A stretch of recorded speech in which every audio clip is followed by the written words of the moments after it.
नमस्कार, नूतनचे रेसिपी आणि vlogs YouTube चॅनलवर तुमचं स्वागत आहे। आज आपण बेबी फूड बघणार आहोत। हे पदार्थ खाल्ल्याने बाळाचे वजन नक्कीच वाढेल। त्यासाठी आपल्याला 2 खजूर, 2 काजू, 2 बदाम आणि 2 चमचे पोहे लागणार आहेत। हे जे पदार्थ आहेत काजू, बदाम, खजूर स्वच्छ धुवून आपल्याला 5 ते 6 तास भिजत ठेवायचे आहेत। खजूरमध्ये कॅल्शियम, फॉस्फरस आणि मॅग्नेशियम असल्या कारणाने बाळाची हाडे मजबूत होतात, भूक वाढते, रक्त वाढते, पचनासाठी चांगले असते खजूर। शेजारीच आपण पोहे देखील भिजत घातलेले आहेत। पोहे 5-10 मिनिटं भिजवले तरी चालतील।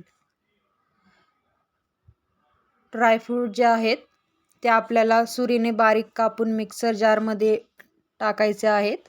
खजूरमधील ज्या बिया आहेत त्या काढायच्या आहेत आणि वरचं साल देखील काढायचं आहे बदामचं।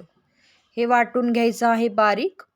त्यानंतर आपल्याला भिजवलेले जे पोहे आहेत ते त्यामध्ये ॲड करून वाटून घ्यायचं आहे आणि गॅसवर स्लो फ्लेमवर 10 मिनिटे आपल्याला शिजू द्यायचं आहे। चांगलं ढवळत राहायचं आहे जेणेकरून गुठळ्या होणार नाहीत।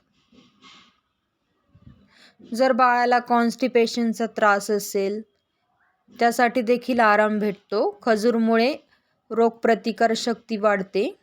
यामध्ये बदाम आपण देखील ॲड केलेले आहेत। त्यामध्ये कॅल्शियम आहे, त्यामुळे बाळाची जे हाडे आहेत ते मजबूत होतात, त्वचा तजेलदार होते आणि स्मरणशक्ती देखील वाढते। माझ्या चॅनलला अजूनही सबस्क्राईब केलं नसेल लवकर सबस्क्राईब करून घ्या। यामध्ये आपण काजू देखील वापरले आहेत। काजूमध्ये झिंक आणि कॉपर जे आहे त्यामुळे बाळाचे जे त्वचा आहे ती उजळते। कॅल्शियम आहे, कॅल्शियममुळे हाडे मजबूत होतात बाळाची आणि पचनशक्ती देखील वाढवते काजूमुळे। हा पदार्थ जो आहे 7 महिन्यापासून 24 महिन्याच्या बाळांसाठी देऊ शकता आपण।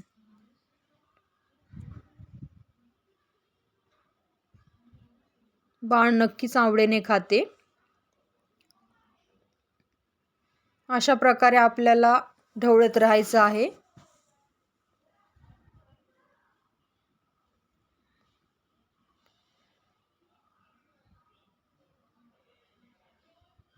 खजूर जी आहे ती गोड असते, त्यामुळे बाळाला हा पदार्थ नक्कीच आवडतो। नक्की ट्राय करून बघा आपण। आणि आपल्या ज्या मैत्रिणी असतील ज्यांना लहान बाळ आहे त्यांना नक्की शेअर करू शकता। पदार्थ जो आहे तो तयार झालेला आहे, बाळाला कोमटच भरवायचा आहे। Thanks for watching video. Like, share and comment. Bye bye.